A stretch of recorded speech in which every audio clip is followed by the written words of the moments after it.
Buenas tardes, Dios les bendiga, qué gusto verles. Ariel, su esposa, sus hijos, no trajeron a todos, ¿verdad? Porque se hubiera llenado la iglesia. Y luego nietos también, pues más se llena todavía. Y gracias a Dios también me da mucho gusto ver a Luis y a Ana. Y después de algunos meses que por la pandemia no nos podíamos reunir, ya estamos otra vez aquí. Me da mucho gusto verles. Les quiero invitar a que abran su Biblia en Santiago capítulo número 4. Santiago capítulo número 4. A lo largo de estos meses hemos empezado a estudiar la epístola de Santiago, hemos considerado lo que el Señor tiene para nosotros a través de ella, y no cabe duda que ha habido mensajes muy fuertes o muy certeros dirigidos hacia nosotros de parte de Dios. Hay muchos aspectos en nuestra vida que todavía tienen que ser tratados y que nosotros debemos de permitir que Dios trabaje en nosotros. Hoy, a través de Santiago capítulo número 4, veremos otro aspecto que es muy importante que nosotros reflexionemos, y tiene que ver con los afectos o con las pasiones, o tiene que ver con esos deseos que nosotros tenemos. Nosotros somos realmente, hermanos, lo que nosotros deseamos. La suma de todos nuestros deseos, los deseos más profundos, lo que nosotros soñamos, lo que nosotros añoramos, es lo que nosotros somos. ¿Por qué hacemos lo que hacemos? ¿Por qué decimos lo que decimos? ¿Por qué vamos a determinados lugares? ¿Por qué nos vestimos como nos vestimos? Todo esto está controlado por un motor interno, y este motor interno son nuestros deseos o nuestras pasiones. Y estos deseos, cuando son controlados y son subordinados a los propósitos de Dios, sin duda que traen mucha bendición a nuestras vidas. El problema radica cuando nosotros no tomamos dominio de esas pasiones o de esos deseos, sino que dejamos salir todo lo que nosotros deseamos de nuestro corazón y nos enfocamos con todas nuestras fuerzas para tratar de conseguir aquellas cosas que nuestro corazón anhela. Por eso Jesús decía en Marcos capítulo 7, del 18 al 23, lo siguiente: ¿también vosotros estáis así sin entendimiento? ¿No entendéis que todo lo que entra en el hombre no le puede contaminar? Porque no entra en su corazón sino en el vientre y sale a la letrina. Esto decía, siendo limpios todos los alimentos. Pero también decía que lo que del hombre sale, eso contamina al hombre.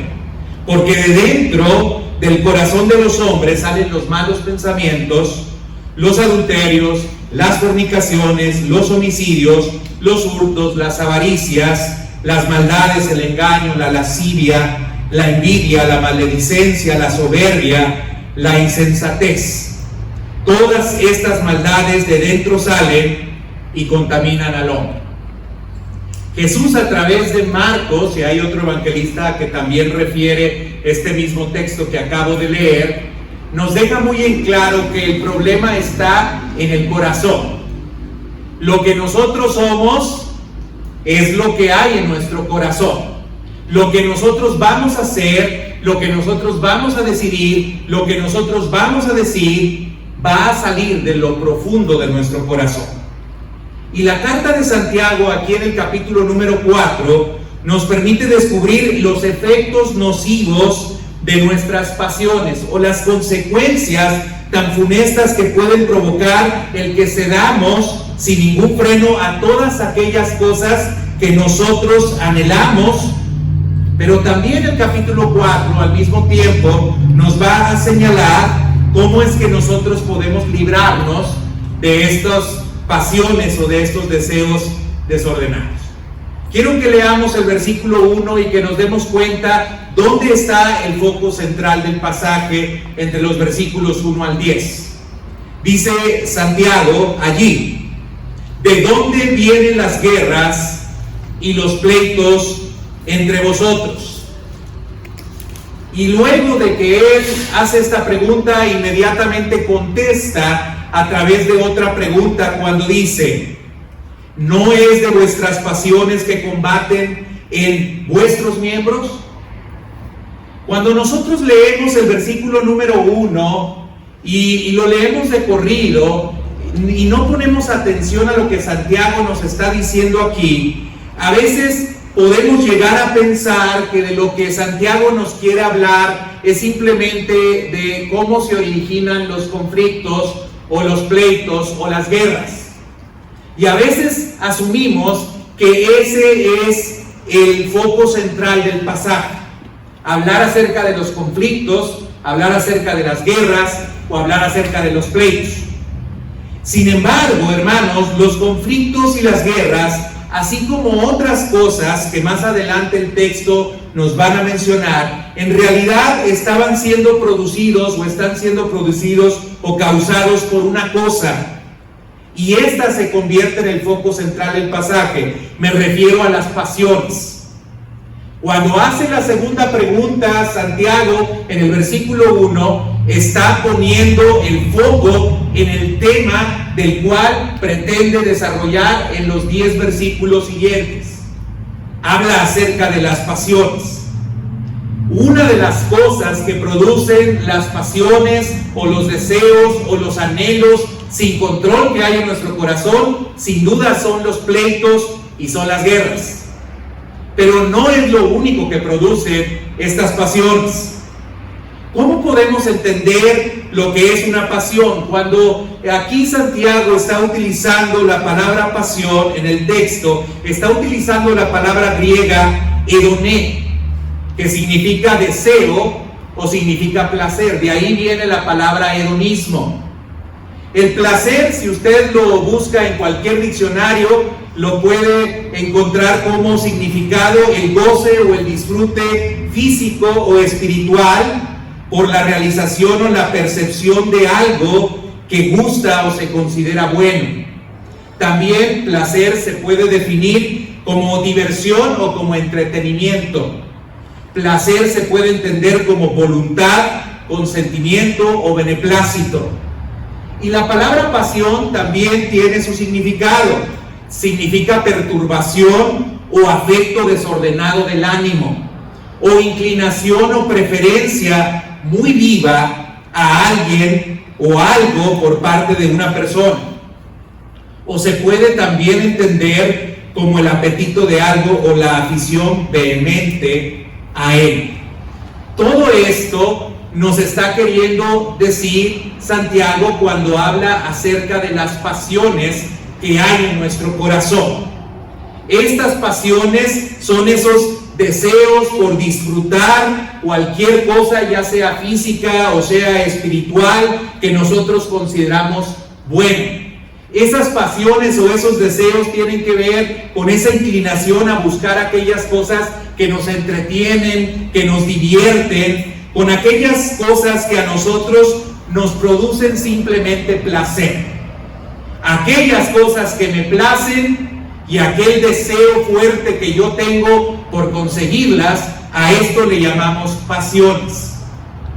Y estas pasiones, hermanos, caracterizan o debieran de caracterizar única y exclusivamente a las personas que son incrédulas, pero no nos debieran de caracterizar a nosotros. Lo interesante es que Santiago aquí, hermanos, cuando habla acerca de estas pasiones, se está refiriendo a la iglesia. Si usted lee versículos anteriores, usted se puede dar cuenta que incluso Santiago les habla muy amorosamente a la iglesia y le dice: amados hermanos, esto no puede ser así, cuando habla acerca del uso de la lengua. Y sigue hablándole a una iglesia. En el capítulo 3, en los versículos anteriores que nosotros estuvimos considerando, hablaba acerca de la sabiduría también, y lo dice en el contexto de la iglesia. Entonces, estas pasiones, estos deseos, estos anhelos desordenados no debieran de ser la característica principal de la iglesia. Sin embargo, ocurre que nosotros no ponemos bajo el señorío de Cristo esas pasiones y esos deseos, y entonces esto genera una serie de conflictos que después el mismo Santiago va a enumerar. Fíjense lo que dice la Escritura respecto a aquellas personas que son incrédulas. Las personas que son incrédulas, según Santiago 1:14, o aquellas personas incluso creyentes, ¿sí?, son atraídas y son seducidas por su propia concupiscencia. Y al ser atraídos y seducidos por su propia concupiscencia, entonces cometen pecados. En Efesios 2:3, cuando el apóstol Pablo describe algunas características de aquellas personas que estaban sin Cristo, fíjense lo que dice él: entre los cuales también todos nosotros vivimos en otro tiempo en los deseos de nuestra carne. Una persona no creyente, una persona que no ha depositado su fe en Cristo, anda en los deseos de su carne, haciendo la voluntad de la carne y de los pensamientos. Y dice también el apóstol Pablo en Efesios 2:3, y éramos por naturaleza hijos de ira, lo mismo que los demás. Pero Pablo está hablando de la característica de un no creyente, de una persona que no ha sido liberado por la sangre de Cristo. Luego en 2 Timoteo capítulo número 3, versículos 1 al 4, podemos ver también una descripción de aquellas personas que vendrían como falsos maestros a engañar a la iglesia, y su característica también sería el que se enfocarían o se preocuparían por atender a los deseos de su corazón. Dice en 2 Timoteo capítulo 3 del 1 al 4, también debes saber esto, le dice el apóstol Pablo a Timoteo, que en los postreros días vendrán tiempos peligrosos, porque habrá hombres amadores de sí mismos, avaros, vanagloriosos, soberbios, blasfemos, desobedientes a los padres, ingratos, impíos, sin afecto natural, implacables, calumniadores, intemperantes, crueles, aborrecedores de lo bueno, traidores, impetuosos, infatuados. Y termina diciendo el apóstol Pablo a Timoteo, amadores de los deleites más que de Dios. La descripción que da el apóstol Pablo ahora a Timoteo es que habría maestros que tendrían esa cualidad o esa característica en los últimos tiempos. Y hermanos, estamos en los últimos tiempos.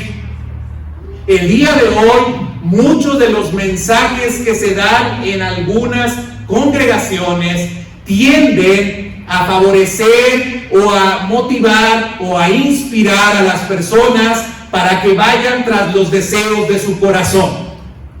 No para que se sujeten a Cristo, no para que obedezcan a Cristo, no para que pregunten a Cristo qué es lo que quiere que haga en sus vidas, sino para liberarse del poder de Cristo y para vivir pensando que Cristo solamente es un mago que viene para hacernos los favores que nosotros deseamos cuando nosotros los deseamos y como nosotros los deseamos. Es decir, hoy hay una inclinación en algunos mensajes por parte de algunas personas para invitarnos a nosotros, para incitarnos a nosotros, que en lugar de que estemos bajo el dominio o señorío de Cristo, nosotros seamos los que gobernamos y nosotros seamos los que decidimos y nosotros pidamos incluso solamente aquellas cosas que anhelamos o deseamos. En Judas 1, del 17 al 19, también se nos da esta misma característica de aquellas personas que son falsos maestros. Dice, pero vosotros, amados, tened memoria de las palabras que antes fueron dichas por los apóstoles de nuestro Señor Jesucristo, los que os decían, en el postrer tiempo habrá burladores que andarán según sus malvados deseos. Estos son los que causan divisiones, los sensuales, que no tienen al Espíritu, dice Judas 1, 17 al 19. Así que, hermanos, quien se deja gobernar y controlar por sus pasiones, por sus deseos, por sus anhelos, y no permite que sea Cristo el que dirija esas pasiones y esos deseos, será una persona que se desviará completamente de los propósitos que Dios tiene para su vida. Y esto traerá como consecuencia el mal. Por eso Santiago empezó diciendo en el versículo número 1, ¿de dónde vienen las guerras y los pleitos? ¿No es de vuestras pasiones? La primera cosa o el primer efecto nocivo que nosotros podemos encontrar de nuestras pasiones no controladas o de nuestros anhelos o deseos no controlados son las guerras y los pleitos. Y pensemos en algunos casos hipotéticos. Son hipótesis. No vaya a pensar que estoy describiendo a alguien. Piense en algún caso hipotético. Juan y Juanita, no tenemos ningún Juan, bueno, un Juan Carlos, sí. No es el hermano Juan Carlos. Juan y Juanita se acaban de casar. Así como el piojo y la pulga se iban a casar, Juan y Juanita se acaban de casar. Y resulta que entonces Juan, gracias a Dios, tiene un muy buen trabajo, tiene un muy buen salario. Y Juanita, como sabe que es un buen partido y dice, pues tiene un buen salario, Juanita quiere una buena casa, no quiere vivir en cualquier lugar. Así es que el anhelo y el deseo de Juanita es tener una gran casa. Y le dice a Juan, Juan, yo quiero una casa muy bonita si quieres que me case contigo. Y Juan, como quiere y anhela tanto de hacer vida con Juanita, le dice, te voy a comprar la casa de tus sueños.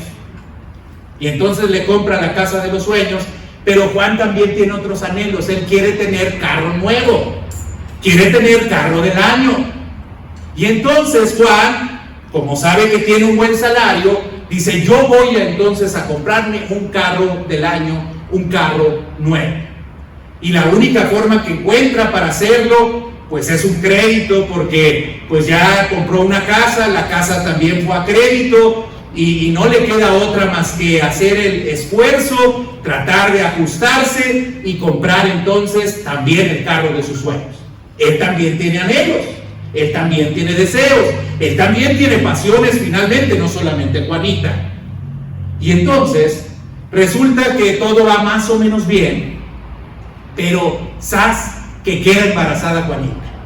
Híjole, qué bendición, ¿no? Está embarazada, pero ahora tienen que pagar el carro, tienen que pagar la casa, y además de eso tienen que pagar el parto y todo lo que viene en consecuencia luego, que los que tienen muchos hijos lo conocen muy bien, pero tienen mucha fe y confianza en el Señor. Y entonces esto empieza a estrechar más la economía de la familia y empieza a generar tensión en los miembros de la familia, y entonces Juanita le empieza a reclamar a Juan y a decirle, ¿por qué te compraste ese triste carro? Además es deportivo, nomás cabemos dos y no podemos ni echar al niño, y dónde vamos a poner las cosas que tenemos que llevar del niño. Te estás bien mal en la decisión que tomaste. Y entonces Juan, como también tiene anhelos y pasiones, dice, hubiera sido distinto y hasta podríamos tener para otro carro si tú no hubieras querido vivir en esta mugrosa colonia, que además las personas que están aquí nomás son bien fantoches y andan diciendo puras cosas que no vienen ni al caso. Y empieza la discusión, y entonces la guerra y el pleito llega porque no pudieron someter sus pasiones, sus deseos, sus afectos a Cristo.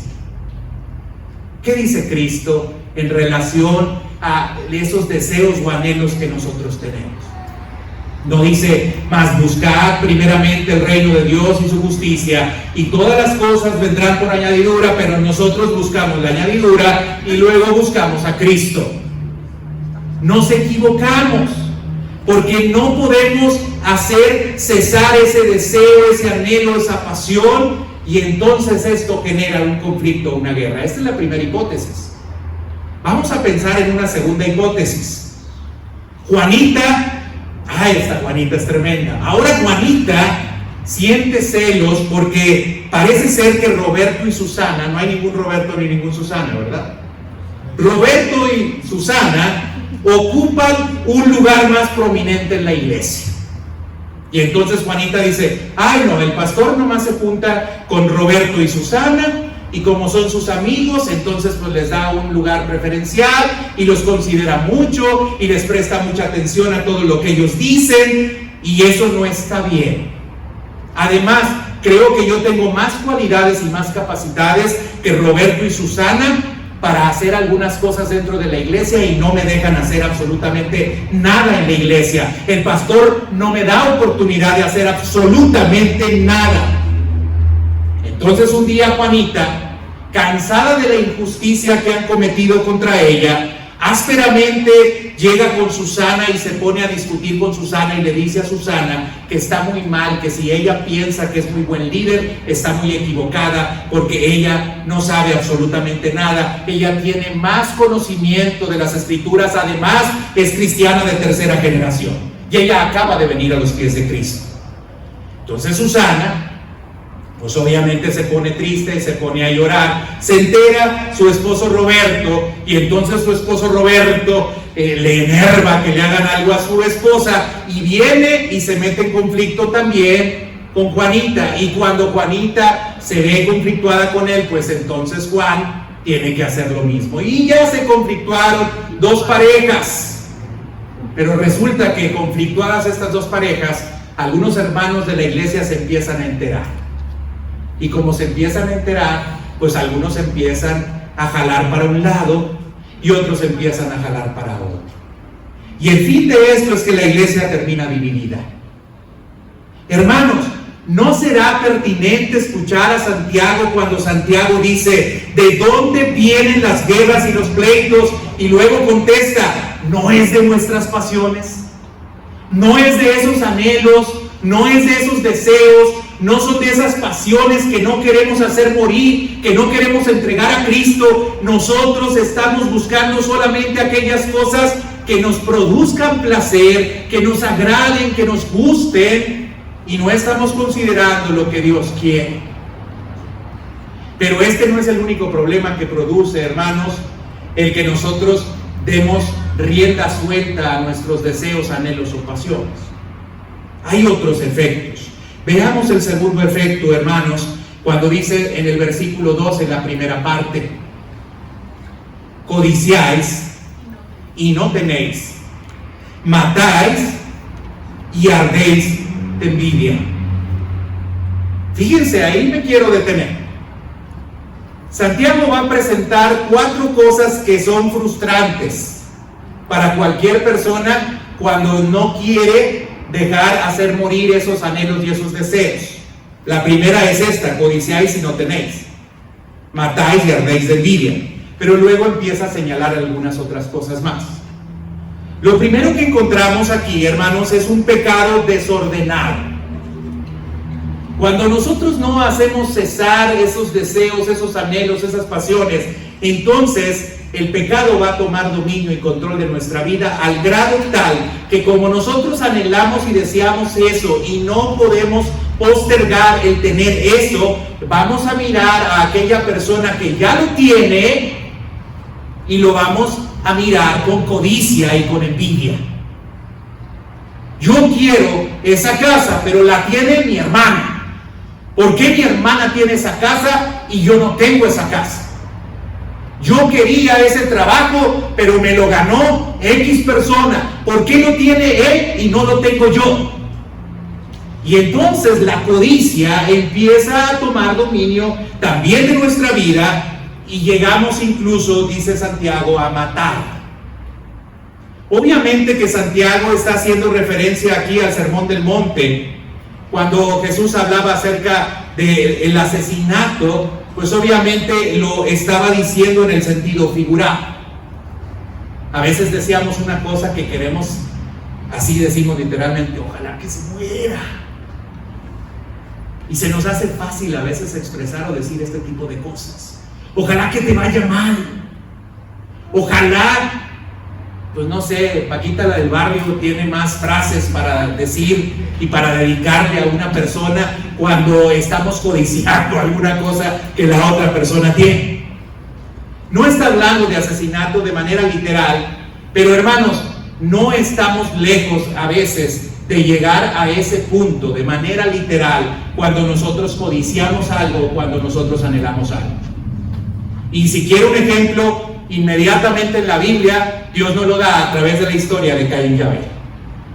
Si la quiere repasar, vaya conmigo a Génesis capítulo número 4 y vea lo que pasó con Caín y Abel, porque resulta que Caín codició o deseó algo que Abel logró, que pudo obtener y que él no pudo obtener ni pudo lograr. Dice Génesis capítulo número 4 en el versículo 1: conoció Adán a su mujer Eva, la cual concibió y dio a luz a Caín y dijo: por voluntad de Jehová he adquirido varón.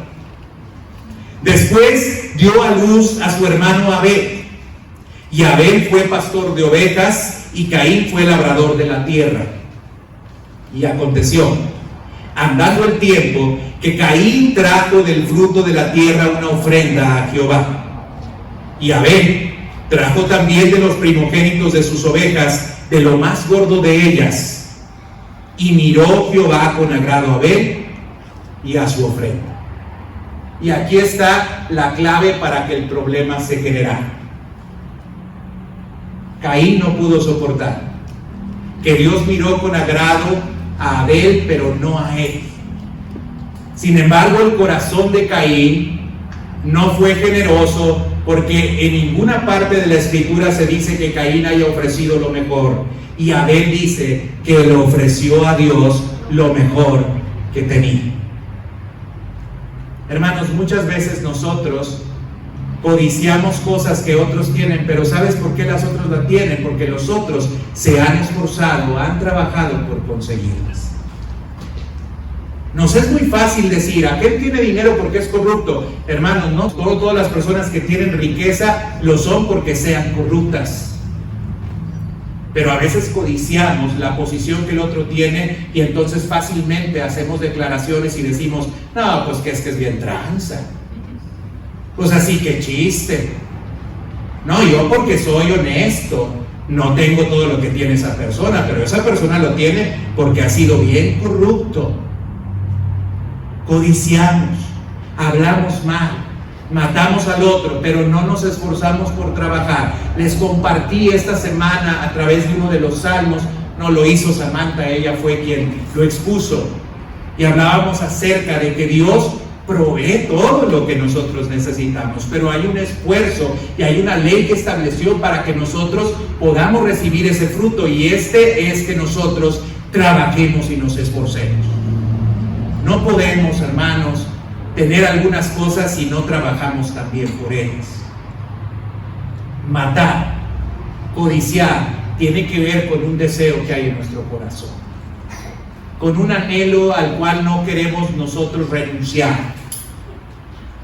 Y yo quiero decirle una cosa, hermano: es importante que nosotros aprendamos a dominar y controlar estos deseos. ¿Sabe por qué? Porque usted nunca va a poder conseguir todo lo que usted quiere. La tercera cosa que produce, hermanos, esos deseos no controlados es la insatisfacción y la frustración. Hay algunas personas que se quejan de su marido o que se quejan de su esposa y dicen: es que mi marido es así y es asá y es asá y es asá, y es que mi esposa es así y es así y es así y es asá. Probablemente sí lo sé, pero yo quiero decirle una cosa: no hay ninguna persona que pueda satisfacer plenamente y al 100% todos los anhelos y todos los deseos que usted tiene. Jamás, hermano. El único que puede traer una satisfacción plena, completa y total a nuestras vidas se llama Dios, porque Él todo lo puede. Pero cualquier persona, la que esté a su lado, es imperfecta y no va a poder satisfacer todo lo que usted anhela y todo lo que usted desea. Y esa, hermanos, esa es precisamente la clave para poder tener un buen matrimonio. Si usted no entiende que el otro es imperfecto, si usted no entiende que el otro no va a poder satisfacer todas las cosas que usted demanda y que usted quiere, entonces usted va a vivir siempre conflictuado porque se va a sentir insatisfecho y se va a sentir frustrado porque no quiere o no obtiene aquellas cosas que usted quiere. Hermanos, no todo lo que deseamos lo podemos obtener. Esta es una falacia en la cual hemos caído muchos. Y creemos que en las relaciones el otro va a satisfacer plenamente, o creemos que nosotros materialmente podemos obtener absolutamente todas las cosas. Y es una falacia, hermanos, porque si podemos obtener todas las cosas, acuérdense que el mundo en el que vivimos es un mundo que está finito, que está limitado. Hay solamente una vacante en el puesto que tú deseas, y hay como 7 u 8 que quieren lograr alcanzarlo. Entonces, si tú vives creyendo que todo lo que tú deseas lo vas a lograr, estás cayendo o estás creyendo en una falacia. Qué bueno que aspires, que anheles o que deseas prosperar. Yo no estoy diciendo que no busques prosperar, que no busques mejorar. Lo que te estoy diciendo es que no puedes creer que todas aquellas cosas que tú anhelas y que tú deseas las vas a conseguir. El mundo es finito, todo tiene un límite. Hay personas que van a tener lo que tú no vas a poder tener, y la única manera de obtenerlo pues entonces sería arrebatándolo, quitándolo, que es la manera en la cual este mundo funciona. Tú tienes aquel puesto, te pongo zancadilla porque yo quiero llegar allí. Pero nosotros somos cristianos. No todo lo que deseamos lo podemos tener, siempre hay límites. Y además, hermanos, aun cuando pudiéramos obtenerlo todo, nuestra alma no va a saciar. Si no ponemos control a nuestros deseos o nuestros anhelos, nuestra alma jamás va a saciar. Fíjese lo que dijo Eclesiastés en el capítulo número 5, versículo 10, dice: el que ama el dinero no se saciará de dinero, y el que ama la abundancia no se saciará de ganancias. Si usted no pone un límite a sus deseos o a sus anhelos, hermano, va a vivir siempre insatisfecho. Hay personas, hermanos, que viven muy bien que viven, y ¿saben qué? Todavía no están satisfechas y quieren más. Y por eso es que tienen conflictos, por eso es que se meten en problemas, por eso es que tienen diferencias con otros, por eso es que ellos no pueden estar alegres ni contentos, porque siempre piensan que les falta algo. Ya compré casa, pero esta casilla, esa casilla, yo necesito una mejor casa. Ya tengo auto, pero este carrito, yo merezco algo mejor. El que ama el dinero no saciará de dinero. El que ama la abundancia no se saciará de ganancias. Tiene que haber un límite. Y tú tienes que saber cuál es ese límite. Hace algunos días estaba escuchando una canción de Santiago Benavides que se llama precisamente La casa de mis sueños. Y ahí él hablaba, o ahí él relata, porque tuve la oportunidad de ver cómo es que creó esta canción, y dice que se fue con su esposa en Bogotá, él es colombiano, y se fue a ver casas. Y entonces se fue a ver casas a un fraccionamiento bien bonito y dijo: no, es que a mí me gustaría vivir allí. Y fueron a ver la casa, y la casa estaba hermosa. Y a la hora de que ya empiezan a preguntar pues cuál era el precio y todo eso, resulta que le dicen: la casa cuesta $400,000. Y se fue para atrás y dijo: a ver, para empezar no tengo para pagar $400,000, y si los pudiera pagar, los tendría que pagar a costa de trabajar toda mi vida. Y luego él se puso a pensar: ¿y cuál va a ser el costo real de esta casa? Porque no son los $400,000, y voy a estar trabajando todo el día, yo no voy a ver a mis hijos. Si voy a estar trabajando todo el día, yo no voy a ver a mi esposa. Si yo voy a estar trabajando todo el día, no voy a saber lo que es un descanso, que Dios también hizo el descanso.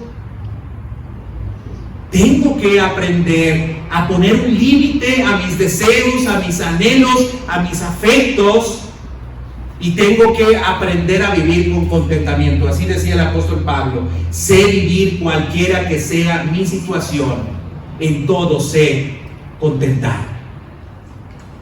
Conténtate.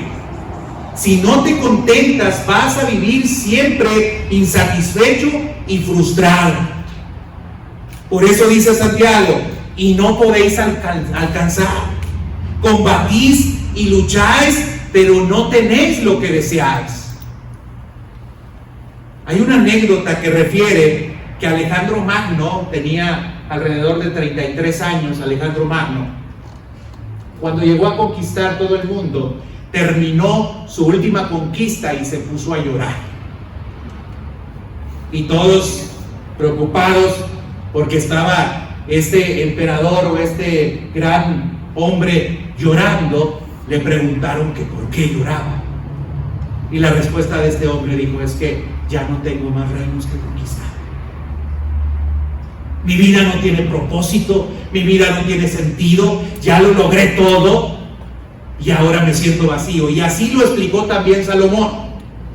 Por eso dijo estas palabras en Eclesiastés, las que acabo de referir, en Eclesiastés 5:10. Él dijo que ni la fama, ni la riqueza, ni el placer, ni la sabiduría fueron suficientes para que él se pudiera sentir completo. Se sentía vacío. Por eso terminó diciendo: el fin de todo discurso oído es este: teme a Dios y guarda sus mandamientos, porque esto es el todo del hombre. Hermano, si usted está nomás viendo a ver qué anhela y qué quiere, va a vivir insatisfecho y va a vivir frustrado. Pero hay una cuarta cosa que también trae como afectación los anhelos y los deseos que no tienen límite. Y estos son la oración nula y las oraciones vanas. ¿Por qué oración nula? El fin del versículo 2 dice: porque no pedís. No recibimos porque no pedimos. ¿Y sabes por qué? Porque te la pasas combatiendo, porque te la pasas luchando, porque te la pasas trabajando, porque te la pasas esforzándote de tal manera que no te queda tiempo para orar. No puedes orar porque piensas que todo depende de ti. Que también compartí esta semana algo en relación a esto, cuando dije y reforcé mucho esta idea, que el principal actor y protagonista de la historia es Dios. No eres tú. Tú no eres el centro de la historia. El humanismo ha puesto al hombre en el centro. Pero nosotros no somos humanistas, nosotros somos cristianos y ponemos a Cristo en el centro. Hermano, tú no lo vas a hacer, Dios lo va a hacer. Tú no lo vas a conseguir, Dios lo va a conseguir por ti. Tú no lo vas a lograr, Dios lo va a lograr por ti. Y eso no quiere decir que seamos irresponsables, eso no quiere decir que seamos imprudentes, eso no quiere decir que seamos insensatos. La otra parte del mensaje lo dio Samantha: tenemos que trabajar.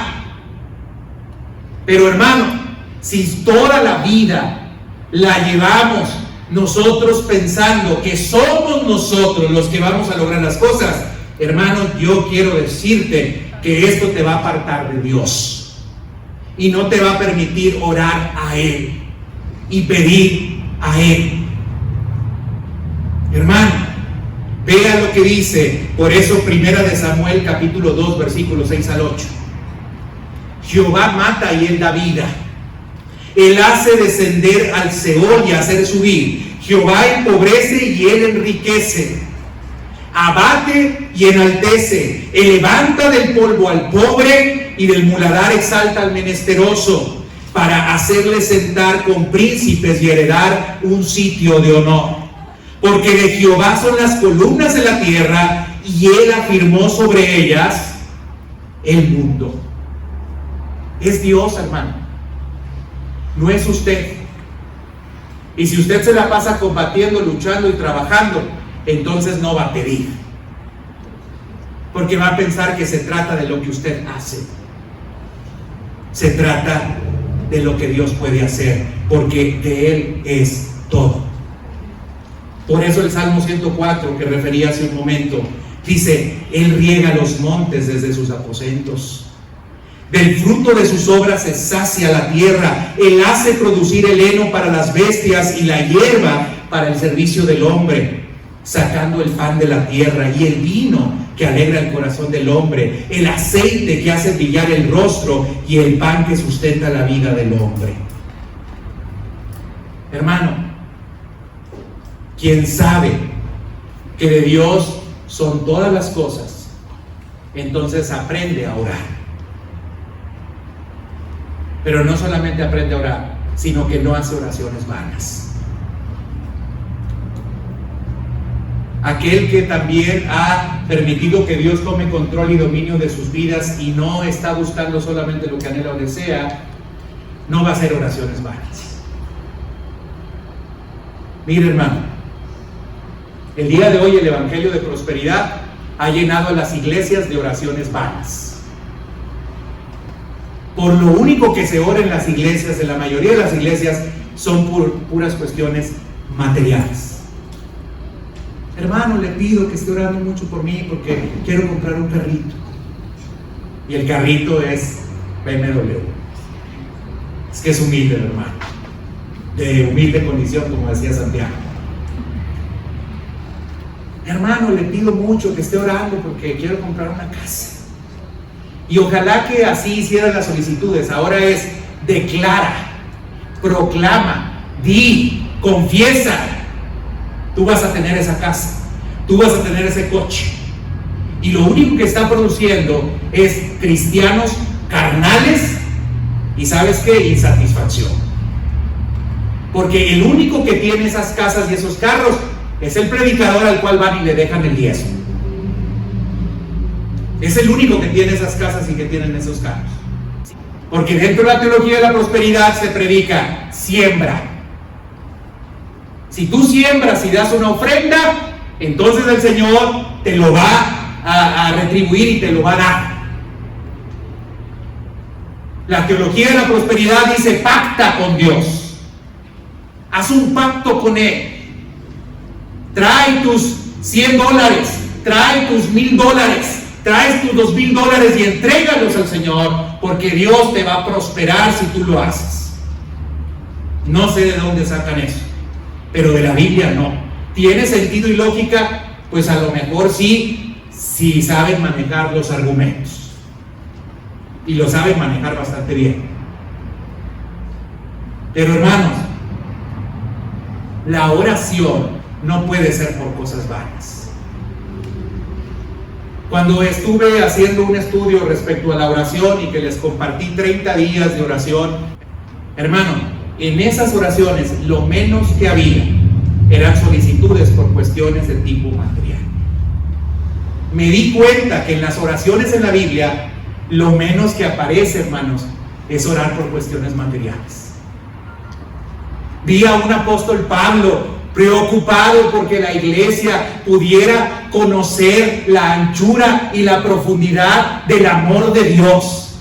Esas eran sus oraciones. Para que la iglesia pueda conocer la amplitud, la dimensión, la altura del amor de Dios. Imagínense al apóstol Pablo orando y confesando por una nave para poderse transportar, para poder llevar el evangelio. Usted ya estudió conmigo el libro de los Hechos y todo lo que sufrió el apóstol Pablo para llevar el evangelio a todas partes. Y si la teología de la prosperidad fuera cierta, entonces el apóstol Pablo hubiera dicho: yo necesito mínimo un barquito. No había aviones, pero un barquito para poderme trasladar.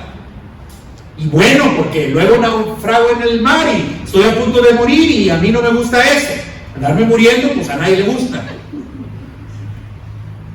Pero no vemos al apóstol Pablo preocupado por cosas materiales.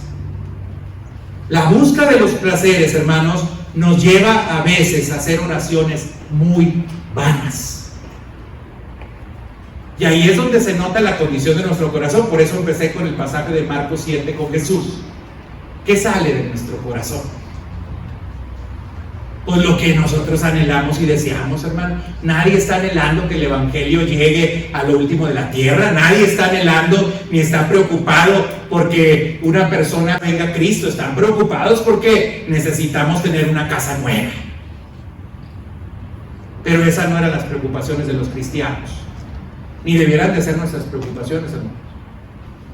Solamente que vivimos en un mundo muy materialista y nos controló y nos dominó el materialismo. Última cosa que quiero decir: ese deseo por conseguir cosas también trae otro efecto, y el efecto es enemistarnos con Dios. Fíjese lo que dice ahora el versículo 4 y 5. Oh almas adúlteras, ¿no sabéis que la amistad del mundo es enemistad contra Dios?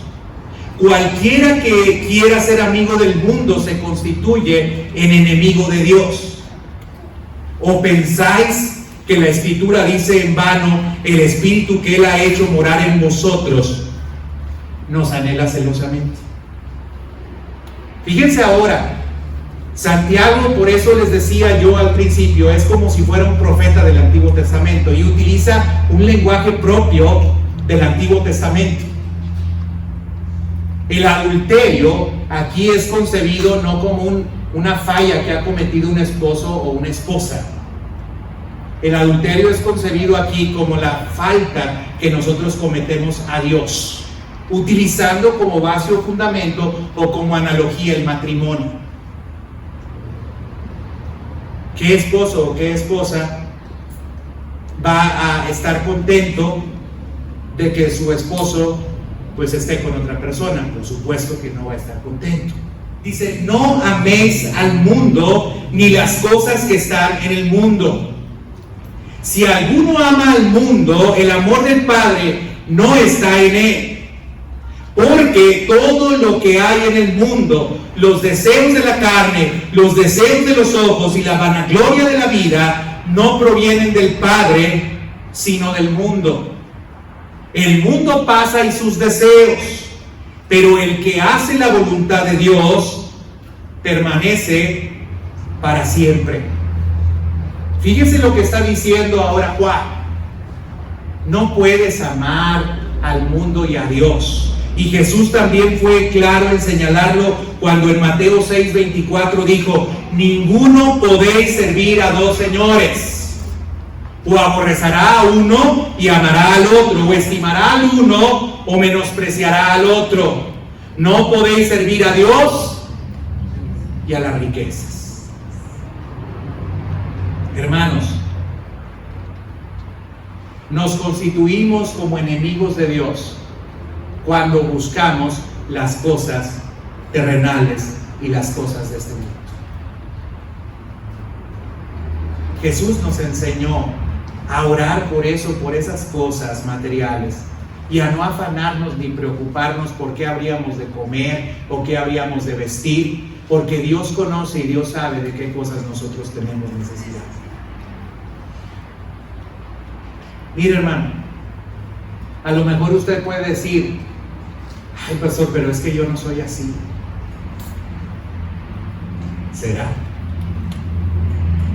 Dices, pues no, si no yo sería rico. Ya le dije que los anhelos y los deseos no siempre se cumplen. Pero dígame aquí, ¿quién no quiere ser rico? Levante la mano, ¿quién no quiere ser rico? Para mandarlo con los franciscanos. ¿Quién no quiere tener una buena posición económica? Levante la mano, ¿quién no quiere? Bueno, ahora yo quiero que usted piense si esos anhelos o esos deseos son los anhelos y deseos que Dios tiene para usted. Ahora yo quiero que usted se pregunte si Dios lo que quiere es que todos seamos ricos. ¿Usted cree que ese es el propósito de Dios? Bueno, los de la teología de la prosperidad sí, ¿eh?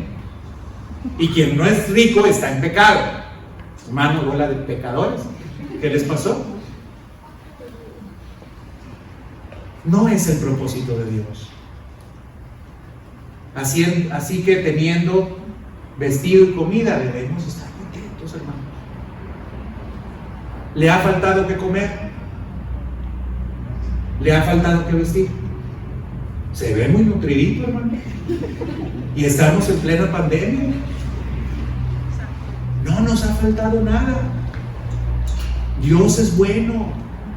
Dios es fiel. Dios no nos deja. Pero necesitamos aprender a que esos deseos, esos anhelos, no nos metan en problemas como los que le he referido. Ahí está el diagnóstico. Ahora usted dígame qué tipo de enfermo es. Ahí le va. Por su deseo desenfrenado, ¿se la pasa peleando con otros?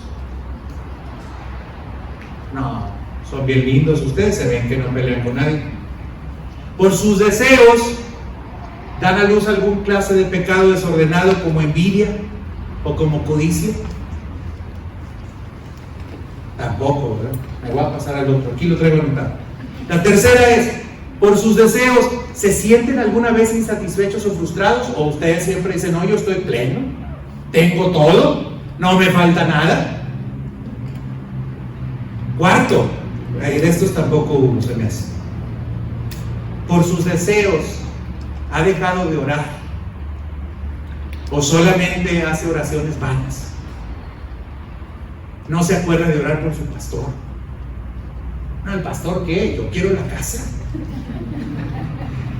Sí, él ya tiene casa. Hermano, la última, porque de esto se me hace que tampoco hay. ¿Se ha enemistado con Dios, amando el mundo y buscando las cosas del mundo? No, puro espiritual aquí, ¿verdad? Perdón la ironía, hermano. También es para mí, ¿eh? La ironía no solamente es para usted. Pero Santiago nos muestra muy claramente el problema de querer satisfacer todos nuestros anhelos, deseos y pasiones. Yo hoy le quiero invitar a que rindamos esos anhelos y esos deseos a Cristo, para que usted pueda sentirse pleno, dichoso, feliz. Frijolitos, hermano. Gloria a Dios por los frijolitos, ¿verdad? Gloria a Dios. Saben bien ricos, y con unas de harina que hace Jorge, mejor. No, es que yo quiero caviar. No saben ni cómo es el caviar, porque ya se cuenta. No ande fantochando, frijolitos con sus tortillas de harina y una coca. Por eso de la salud, ¿verdad? Vamos a orar y vamos a pedirle al Señor que nos ayude a morir a nosotros para que Él viva en nosotros. Le invito a que se ponga de pie, por favor.